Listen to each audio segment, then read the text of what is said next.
ओम श्री विष्णुवे नमः। हरे कृष्णा। कामदा एकादशी का व्रत अत्यंत फलदायी होता है और चैत मास के शुक्ल पक्ष में आने वाली एकादशी का नाम कामदा है।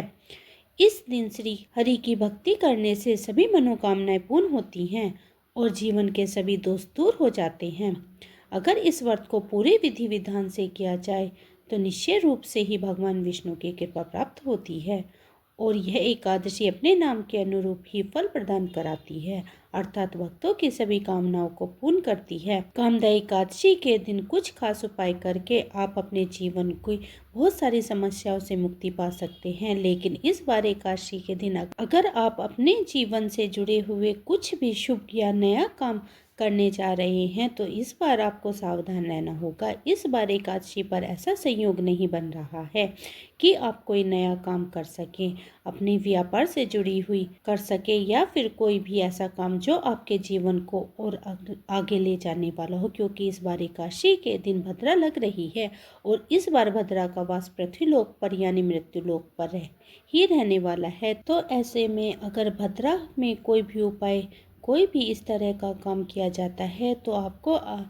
आगे आने वाले जीवन में सुख प्रदान करने वाला हो तो बहुत सारी परेशानियां आ सकती है या वो काम अशुभ भी आपके जीवन में प्रभाव डाल सकता है। तो जाने वो काम आपके जीवन में अशुभ प्रभाव भी डाल सकता है। तो भद्रा कब से कब तक रहेगा ये भी आप अगर आपको यह जानिएगा। अगर आपको यह जानकारी अच्छी लगी हो तो प्लीज़ वीडियो को लाइक करके कमेंट बॉक्स में हरे कृष्णा तो ज़रूर लिखिएगा, क्योंकि आप वीडियो देखने के बाद वीडियो को लाइक करना या फिर कमेंट करना तो भूल ही जाते हैं। इस बार कामदा एकादशी का व्रत रहेगा। कामदा एकादशी का व्रत रहेगा 8 अप्रैल दिन मंगलवार को। सभी लोग इस दिन उपवास रखेंगे और इस बार एकादशी व्रत की तिथि को लेकर कोई भी कंफ्यूजन नहीं है, इसलिए आप 8 अप्रैल को एक दिन पहले यानी 7 अप्रैल के दिन सोमवार को 10वीं तिथि के नियमों का पालन करते हुए तुलसी के पत्ते भी अवश्य तोड़ कर रख ले, क्योंकि भगवान विष्णु के भोग में एकादशी और द्वादशी को तुलसी जी के पत्ते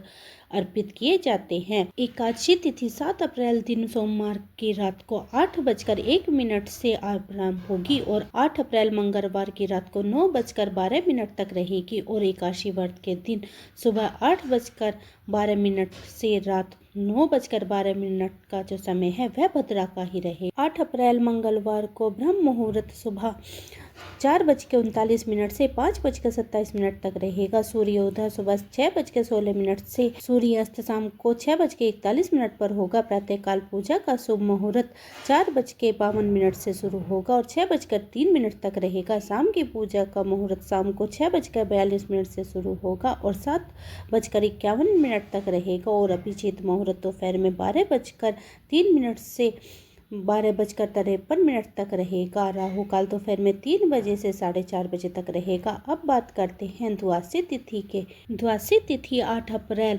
दिन मंगलवार को रात को 9:13 से आरंभ होगी और इसी के साथ हरिवासर का समय भी शुरू हो जाएगा और हरिवासर का समय 9 अप्रैल को सुबह 2:40 तक समाप्त हो जाएगा। द्वादशी तिथि समाप्त होगी 9 अप्रैल बुधवार को रात को 10:55 पर और इसी बार द्वादशी महाद्वादशी है। बहुत से भक्त ऐसे संयोग आने पर एकादशी और फिर अगले दिन द्वादशी तिथि को भी उपवास रखते हैं और इस बार द्वादशी तिथि द्वादशी मदन द्वादशी है। अगर द्वादशी के दिन संतान प्राप्ति की कामना से व्रत रखा जाए तो संतान की प्राप्ति होती है और दाम्पत्य जीवन में अगर मधुरता बनाने के लिए व्रत रखा जाए तो दाम्पत्य जीवन में मधुरता बना रहता है। 9 अप्रैल बुधवार को सूर्य उदय होगा 6:15 पर और सूर्यास्त होगा शाम को 6:41 पर। ब्रह्म मुहूर्त सुबह 4:38 से 5:26 तक रहेगा।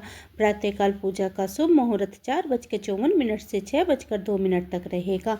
अमृतकाल सुबह 7:35 से 9:19 तक रहेगा। राहु काल दोपहर में 12 बजे से 1:30 बजे तक रहेगा और कामदा एकादशी व्रत का पालन किया जाएगा 9 अप्रैल दिन बुधवार की सुबह 6:55 से 9:35 तक 6:15 से 9:35 के बीच आप सोमव्रत खोलने से पहले आपको भगवान विष्णु का, भगवान श्री कृष्ण का विधि विधान से पूजन करना चाहिए। भगवान को सात्विक चीज़ों का भोग लगाएं, साथ में तुलसी का पत्ता जरूर रखें और इसके बाद स्वयं सामर्थ्य के अनुसार कुछ न कुछ दान करें। इसके बाद आप शुभ मुहूर्त के अंदर व्रत खोल सकते हैं। जो भक्त इस बार एकादशी और द्वादशी तिथि में दोनों दिन उपवास रखने के इच्छुक हो, उन्हें इस दिन नमक या अन्न का त्याग करना चाहिए। अगर केवल फलाहार कर सकते हैं तो बहुत ही अधिक आवश्यक हो तो आलू, साबूदाना, जितने भी ड्राई फ्रूट्स होते हैं उनका या फलों के जूस का और फलों का भी आप सेवन कर सकते हैं, क्योंकि कामदा एकादशी का व्रत सभी प्रकार की मनोकामनाओं की पूर्ति के लिए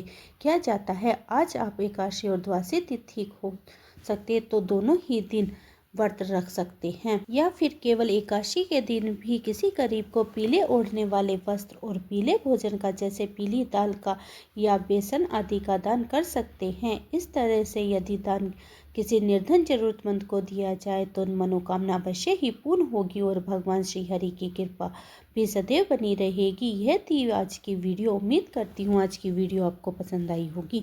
वीडियो पसंद आई है तो वीडियो को लाइक करें, परिवार और मित्रों में ज़्यादा से ज़्यादा शेयर करें और चैनल पर पहली बार आए हैं तो चैनल को सब्सक्राइब करें।